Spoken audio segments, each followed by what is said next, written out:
Hey everybody, it's me. I just put a post up regarding body fat and then what it looks like with some examples of male and female bodies. And then underneath that, a little diagram talking about intensity levels. And then on the side it talked about age-specific ranges, age-specific ranges regarding body fat, not intensity levels, but regarding body fat. And then where you would be at certain seasons in life. When I look all the way down at the bottom, towards my end, I'm apparently as lean as I need to be if I was 20. So that's a good metric.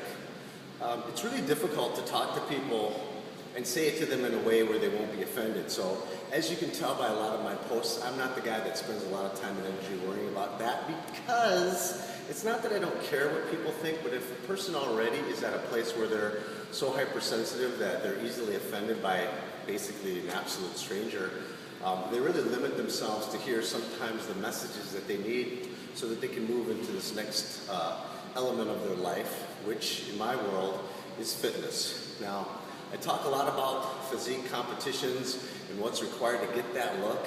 One of the main things is the body fat regarding ultra low levels. So, you know, when you put that together with the diet, mainly right now ketogenic diet is the rage, or the Paleolithic diet, all of that. It's great and it'll help you. You'll lose weight like crazy, but you have to know when to unplug certain elements and plug other elements in place.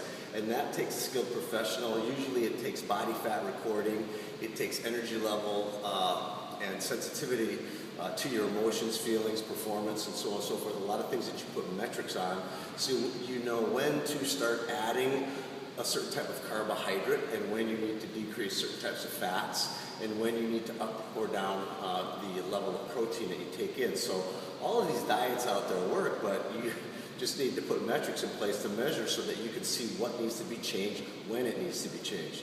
The other element is the intensity levels with your training. A lot of people do cardio, they don't use heart rate monitors, they kind of guess at what they feel is hard. Now follow a program, but again, without any kind of metrics, using a heart rate monitor or some kind of device that'll help you track the intensity of your effort. Just because you're sweating doesn't mean you're working hard enough, and you may not work long enough. Please don't confuse walking the dog with cardio. That is not cardio. And most of the cardio that I see in gyms when people are on equipment, they usually drape themselves over the step mill or the treadmill, or they're in spin class in the back of the class without the heart rate monitor and just kind of, you know, floating along. You have to have personal integrity, you have to have measurement tools, and you have to have a why as to what you want to do this for. So make it more than just, you know, the competition or the body. Make it more about a big life goal, how you can inspire other people to become their best at doing what they do when they get in the best kind of shape possible. So yes, low levels of body fat are good. You know, we have the tools for the metrics, we have all of these elements that help us drive towards our goal, but you also want to have all of these things balanced. And obviously spending more time training than you have living your life and or working doesn't really work out. So you have to have some kind of balance. But in order to get the balance, you have to have the time. And in order to get the time, you have to stop with excuse making and storytelling, procrastination, perfectionism, and all the other stuff that goes on. So now we start talking about the psychology behind training. So there's a lot of things that go into being a fitness professional, helping others, but then finding out where everybody is with what they do and how they do what they do and how they interpret, see, feel, hear information, and then teach them in a way that's going to help them learn that. So it really takes a lot of time. Most people only have experience with just one body, but when you work with somebody that's a fitness professional and they've been doing it for decades, there's a possibility that the thousands of bodies that they've worked with, they've seen your particular case before.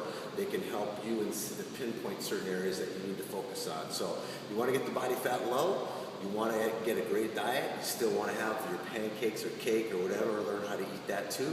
Learn how to use new technology, but also use some of our hard wiring that's already been pre-programmed since birth, and figure out how we can make all of this stuff work for us instead of against us, instead of creating the resistance. I put some books up the other day by an author by the name of Stephen Pressfield.